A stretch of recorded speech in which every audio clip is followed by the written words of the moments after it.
Capítulo 1. La desaparición en Logan, marzo de 2011. Logan, Ohio.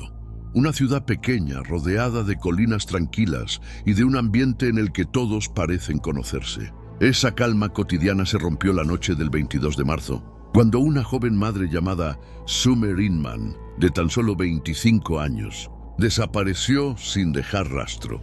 Summer trabajaba en tareas de limpieza en un banco local. Esa noche, como de costumbre, cumplió con su jornada y salió del edificio poco después de las 11 p.m.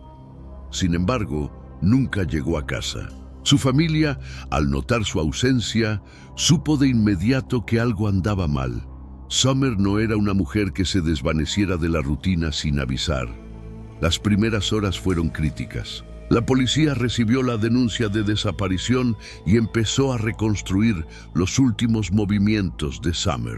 Algunos testigos recordaron haber visto una escena extraña: dos hombres y una mujer en las cercanías del banco. La mujer conducía un vehículo que, según su descripción, coincidía con el mismo modelo que usaba una familia bien conocida en la comunidad, los Inman.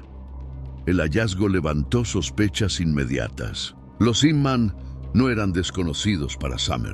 De hecho, formaban parte de su vida más íntima. Willie Inman había sido su esposo, el hombre con el que se casó siendo muy joven y con quien tenía 3 hijos. Para muchos, la relación parecía estable desde afuera, pero en realidad estaba marcada por tensiones que ya habían llegado a los tribunales. Mientras la policía organizaba operativos de búsqueda, la comunidad de Logan se sumía en la angustia. Los voluntarios se ofrecían para recorrer los alrededores, bosques, carreteras secundarias y descampados. A pesar de los esfuerzos, no aparecía ninguna pista sólida que indicara dónde podía estar Summer. La presión aumentaba con cada hora que pasaba. Las sospechas comenzaron a girar en torno a su círculo más cercano. Investigadores descubrieron que Summer había solicitado el divorcio meses antes y que luchaba en una disputa legal por la custodia de sus hijos. Documentos judiciales revelaban que la relación con Willie estaba lejos de ser armoniosa. En realidad, estaba marcada por episodios de control y distanciamiento. La hipótesis de que su desaparición podía estar vinculada a ese conflicto familiar comenzó a ganar fuerza. La policía interrogó a Willie, quien negó cualquier participación en la desaparición. Aseguró no haber visto a Summer aquella noche y trató de presentar una coartada. Pero los oficiales notaron inconsistencias en su relato, pequeños detalles que no cuadraban con el testimonio de otros vecinos. Además, las declaraciones sobre la mujer rubia que conducía el coche coincidían de manera inquietante con la descripción de su madre, Sandy Inman. La tensión en la comunidad se elevaba. Los medios locales empezaron a cubrir el caso día y noche. Los rostros de Summer aparecían en carteles, noticieros y redes sociales, generando un clima de desesperación colectiva. Cada rumor, cada pista nueva, era seguida con atención por la policía y con ansiedad por los habitantes de Logan. A medida que la investigación avanzaba, surgieron más preguntas que respuestas. ¿Fue un secuestro planificado? ¿Qué motivaciones había detrás de la desaparición? ¿Y por qué tantas señales parecían apuntar hacia la misma familia? El caso estaba lejos de resolverse, pero una cosa era segura: la vida de Summer no era tan simple como muchos pensaban. Lo que parecía ser un matrimonio roto escondía una historia mucho más compleja, marcada por control, miedo y secretos. Y en esos secretos, la policía empezaría a encontrar las primeras claves del misterio. Antes de continuar, dime algo. ¿Qué opinas hasta aquí? ¿Crees que la familia Inman ya estaba detrás de todo desde el principio? Suscríbete y comenta tu teoría, porque en el próximo capítulo vas a descubrir cómo era realmente el matrimonio de Summer y Willie, y por qué esa relación estaba destinada a terminar en tragedia. El coche abandonado. El hallazgo del coche de Martín cambió radicalmente el rumbo de la investigación. Era un sedán gris, modelo viejo, estacionado en un terreno polvoriento cerca de un granero en las afueras de Turlock, no muy lejos de la carretera 99. Lo curioso era que no había sido reportado por ningún vecino. Nadie sabía cuánto tiempo llevaba allí. El vehículo parecía congelado en el tiempo, como si su dueño hubiera desaparecido en el aire. La policía llegó al lugar en una tarde nublada, con ese viento seco que levanta polvo y hace que todo luzca más desolador. La escena fue asegurada rápidamente. Los oficiales tomaron fotografías, marcaron con cintas amarillas y comenzaron a revisar el interior. La puerta del conductor estaba cerrada con seguro, pero las ventanas traseras tenían una fina capa de polvo, como si hubieran pasado días, incluso semanas. Cuando abrieron el coche, un olor penetrante salió al exterior, una mezcla de gasolina vieja, humedad y algo más difícil de describir. No había señales de violencia evidente, ni manchas de sangre en los asientos. Pero en el asiento trasero hallaron una libreta de cuero negro. Estaba parcialmente escondida bajo una manta doblada. En la portada una sola inicial, M. El contenido era inquietante. Páginas llenas de anotaciones en letra pequeña, casi ilegible, donde Martín parecía escribir frases desconectadas. Ella sabe la verdad. El reloj siempre marca la hora equivocada. No todos son quienes dicen ser. Los investigadores no tardaron en sospechar que la libreta podía ser clave. Era un diario personal. ¿Un registro de pensamientos? ¿O una pista deliberada? Mientras tanto, Elena fue llevada a la estación para reconocer el coche. Al verlo, sus manos temblaron. Confirmó que pertenecía a Martín, pero lo que más la perturbó fue la manta en el asiento trasero. Era la misma que habían usado en su último picnic juntos, semanas antes de que todo ocurriera. El recuerdo de aquel día feliz, ahora contaminado por la incertidumbre, la hizo derrumbarse.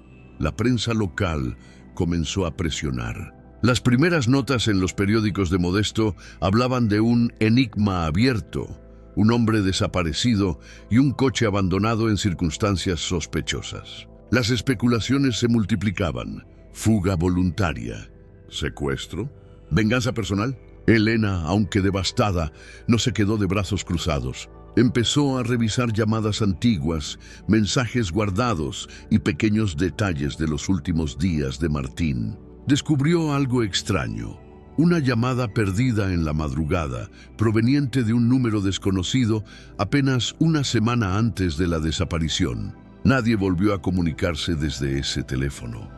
Los detectives, al cruzar información, notaron otro patrón inquietante. Varias personas de la zona habían reportado avistamientos de un hombre con la descripción de Martín en diferentes gasolineras de la carretera, pero siempre en horarios extraños, entre la medianoche y las 3 de la mañana. Nadie sabía si eran visiones reales o simples confusiones. El capítulo terminó con una revelación que dejó a todos en silencio.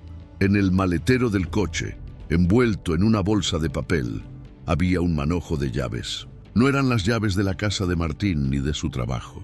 Eran diferentes, oxidadas, y ninguna correspondía a cerraduras conocidas. ¿A qué lugar misterioso abrían esas llaves? El caso se volvía cada vez más oscuro.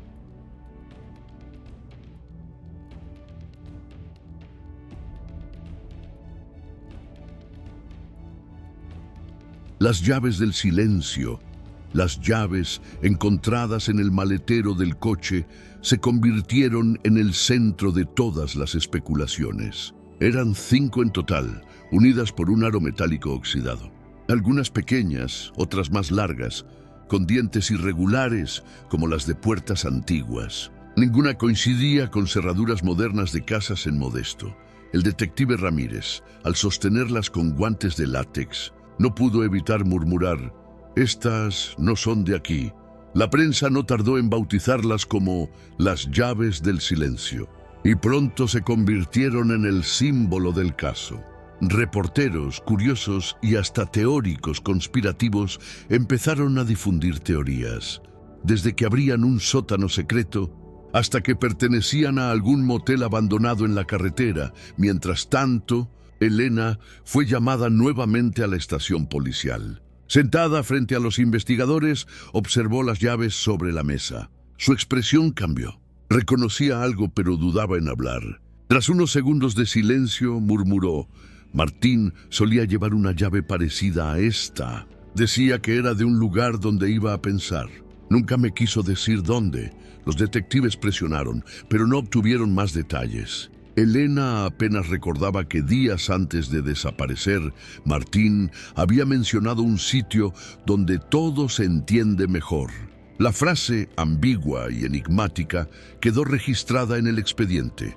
Las autoridades decidieron rastrear lugares abandonados en las afueras de Modesto y Turlock. Viejos graneros, casas tapiadas, bodegas vacías. En uno de esos recorridos, al norte de la ciudad, encontraron una propiedad cercada con alambre de púas. La puerta oxidada parecía perfecta para una de las llaves, pero al intentar abrirla, nada encajó.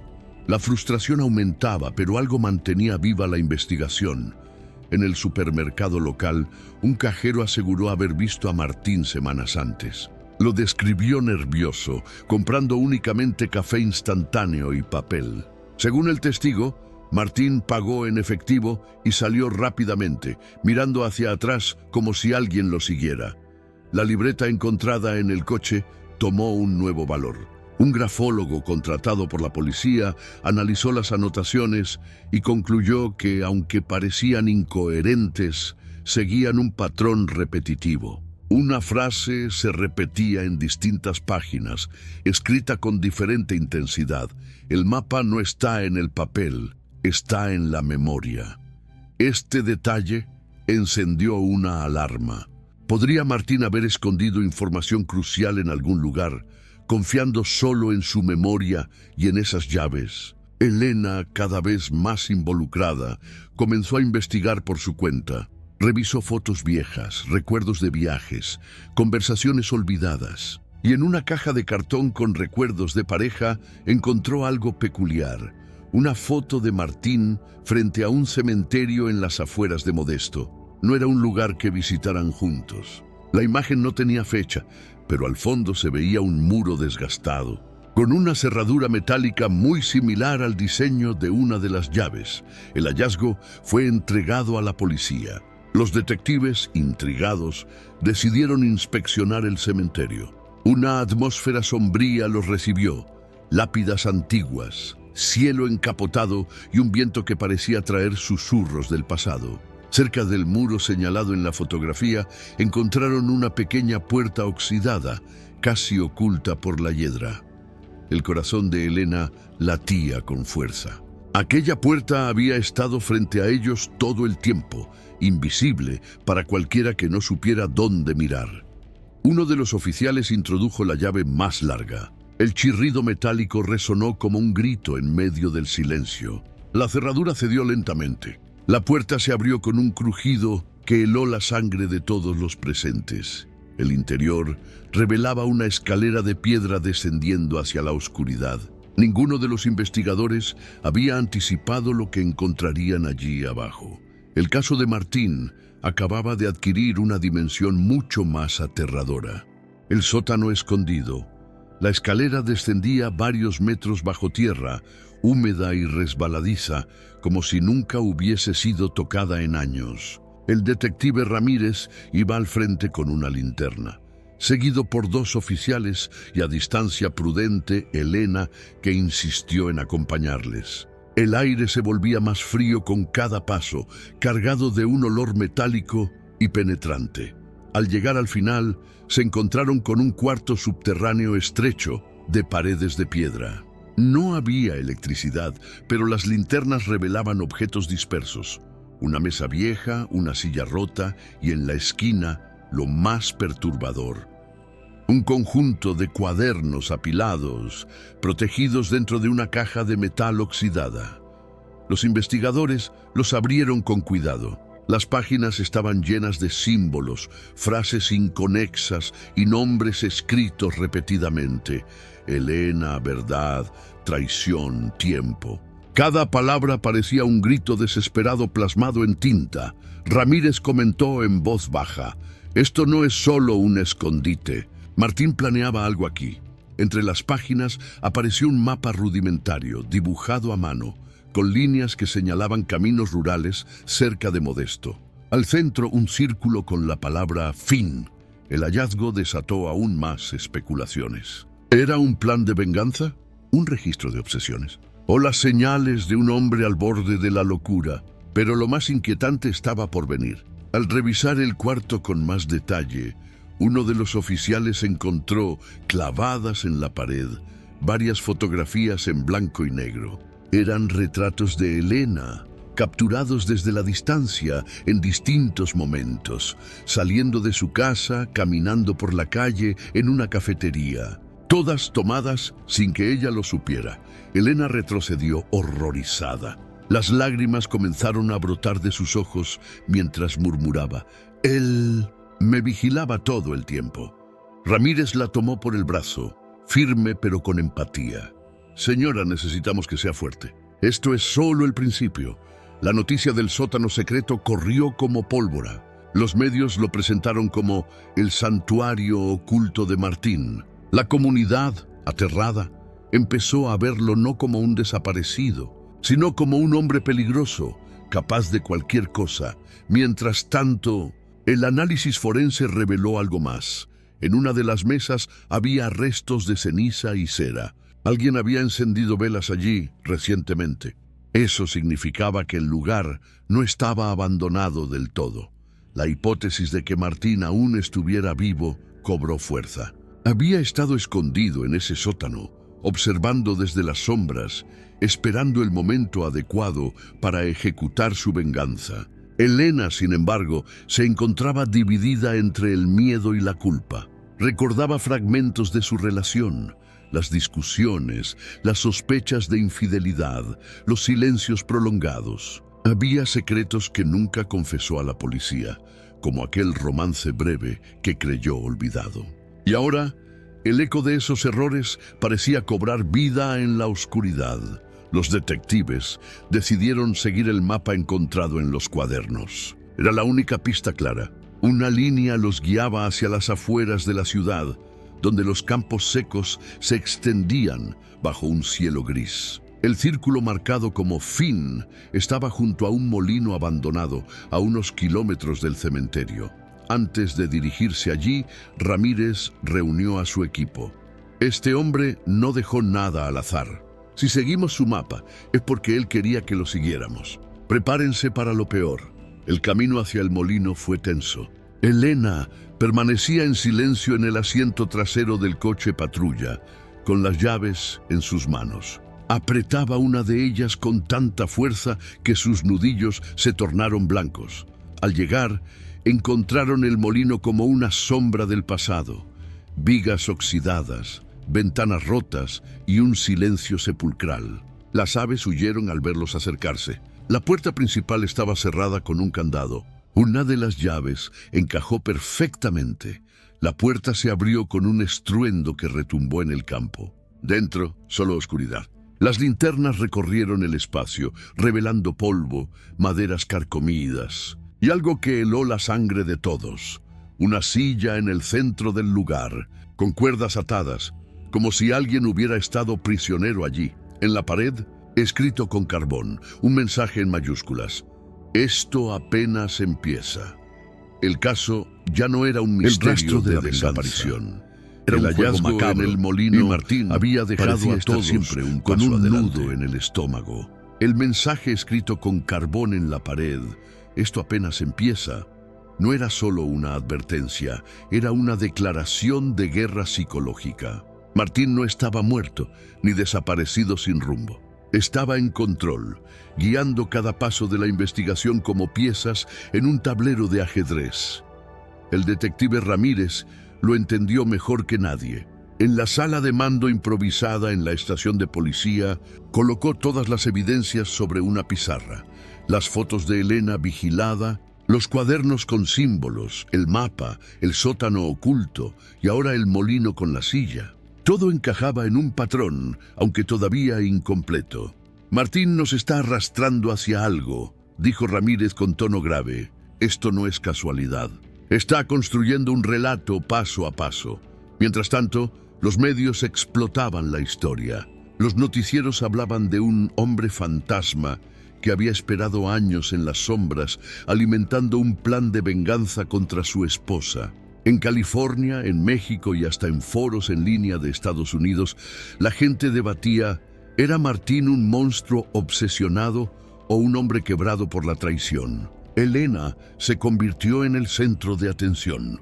La prensa la perseguía día y noche, cuestionando su papel en todo aquello. Los periodistas no dejaban de preguntar: ¿fue usted realmente infiel?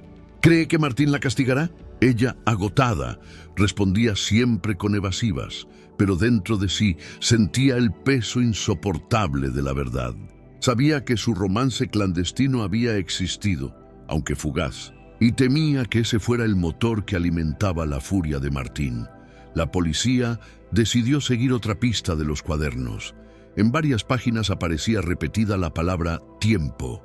Junto a ella, dibujos de relojes de arena y referencias a fechas pasadas. Ramírez interpretó que Martín trabajaba con símbolos, como si todo su plan estuviera basado en un ciclo, y entonces ocurrió lo inesperado.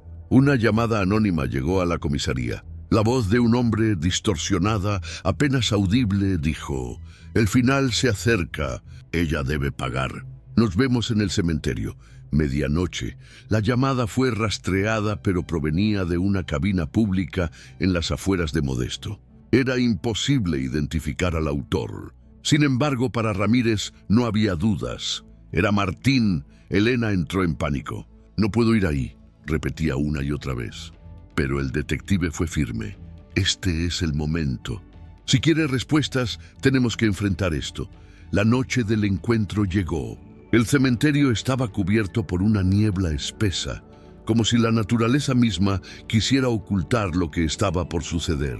Los oficiales se distribuyeron discretamente entre las lápidas, mientras Ramírez y Elena caminaban hacia el centro del camposanto.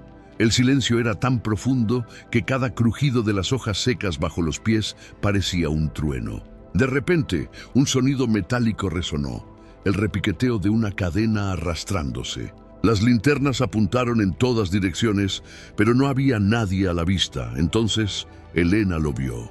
Una silueta oscura, inmóvil, de pie frente a una lápida. El corazón de ella se aceleró al reconocer la postura, la forma del rostro en las sombras. Era Martín. «¿Por qué?», gritó Elena con voz quebrada. «¿Por qué me haces esto?». El hombre no respondió al instante. Se limitó a levantar algo en su mano. Un pequeño reloj de bolsillo que brillaba bajo la luz de la luna. Lo dejó caer al suelo, donde se partió en dos. Con voz baja, grave y cargada de resentimiento, finalmente habló. 10 años esperando este momento. Antes de que los oficiales pudieran acercarse, la figura desapareció entre la neblina, como un espectro. Solo quedó el reloj roto en el suelo y una sensación de que lo peor aún estaba por venir.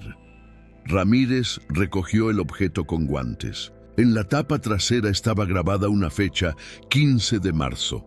Nadie entendía su significado, pero estaba claro que era otra pieza del rompecabezas. El caso había alcanzado un punto de no retorno. El fantasma de Martín no solo acechaba a Elena, sino que ahora jugaba directamente con la policía. Cada aparición era un recordatorio de que el tiempo, ese mismo que había marcado con obsesión en sus escritos, se estaba acabando. El detective sabía que el próximo movimiento sería definitivo y que, si no actuaban rápido, el plan de Martín se completaría con un final irreversible. El capítulo final. El desenlace esperado, el reloj roto encontrado en el cementerio, fue la última pista antes del desenlace. El detective Ramírez sabía que la fecha grabada, 15 de marzo, no era una simple coincidencia. Revisando archivos judiciales, descubrió que ese era el día exacto en que Martín había sido sentenciado una década atrás. El mensaje era claro. Su plan de venganza culminaría en un aniversario marcado por el tiempo y el rencor. Con esa información, la policía desplegó un operativo sin precedentes en Modesto. Cámaras de vigilancia fueron instaladas en puntos estratégicos y equipos de intervención permanecieron listos para actuar. Ramírez, sin embargo, sospechaba que Martín no buscaría un escenario público. Durante 10 años, había operado en silencio, en la penumbra. Su final no sería diferente. La clave llegó con una llamada inesperada de un viejo guardia penitenciario. Recordaba que Martín solía hablar de cerrar un círculo y mencionaba repetidamente un molino en ruinas, el mismo donde semanas atrás la policía había encontrado la silla y los símbolos en las paredes. Esa era sin duda la pieza final. La noche del 15 de marzo, los oficiales se desplegaron en torno al molino. El viento azotaba las maderas podridas y el crujido de los cimientos parecía un lamento antiguo. Dentro, en medio del polvo y la penumbra, estaba Martín. Tenía el mismo rostro endurecido que las fotos policiales mostraban, pero sus ojos transmitían una calma inquietante, como si ya hubiera aceptado el destino. Frente a él, un altar improvisado, recortes de periódicos sobre Elena, hojas arrancadas de sus cuadernos y el reloj de bolsillo que había dejado roto en el cementerio, cuidadosamente pegado y restaurado. Ramírez dio la orden de avanzar con cautela. Los agentes rodearon el lugar mientras Elena, escoltada, fue llevada hasta la entrada. Ella temblaba, pero decidió dar un paso adelante. No quería que la historia terminara sin enfrentarlo cara a cara. El silencio se quebró cuando Martín habló. Fuiste mi vida y me la quitaste con tus mentiras. 10 años, Elena. 10 años esperando. La tensión era insoportable. Elena, con lágrimas contenidas, apenas pudo responder. Yo no te quité nada. Tú elegiste quedarte atrapado en el pasado. Martín bajó la mirada y en un gesto inesperado levantó las manos. No opuso resistencia cuando los agentes lo esposaron. El ciclo de venganza había terminado en un instante de resignación. El juicio fue rápido. La evidencia recolectada, los cuadernos y los testimonios demostraron que Martín había planificado una persecución psicológica que mantenía en vilo a su expareja y a toda la comunidad. El tribunal lo declaró culpable de acoso agravado, amenazas y obstrucción a la justicia. La sentencia: cadena perpetua sin posibilidad de libertad condicional. Elena intentó rehacer su vida lejos de la atención mediática, pero el eco de aquel tormento nunca desapareció del todo. Ramírez, por su parte, cerró el caso con la certeza de que había enfrentado a un hombre consumido por su obsesión, alguien que dejó que la traición se transformara en destino. Así concluyó uno de los episodios más inquietantes de la historia criminal de California. La crónica de un hombre que esperó 10 años en prisión para vengarse de su esposa infiel y que terminó derrotado por sus propias sombras. Y ahora, antes de cerrar contigo, quiero hablar directamente a ti que estás viendo este documental. ¿Qué opinas de esta historia? ¿Martín fue víctima de su obsesión o simplemente un hombre que nunca aceptó la traición? Te invito a dejar tu comentario aquí abajo, porque quiero leer tu opinión. Y si te gustan estas investigaciones, suscríbete al canal. Cada semana traigo casos reales que impactaron tanto en Estados Unidos como en México. Juntos vamos a seguir explorando las verdades ocultas detrás de los crímenes más sorprendentes.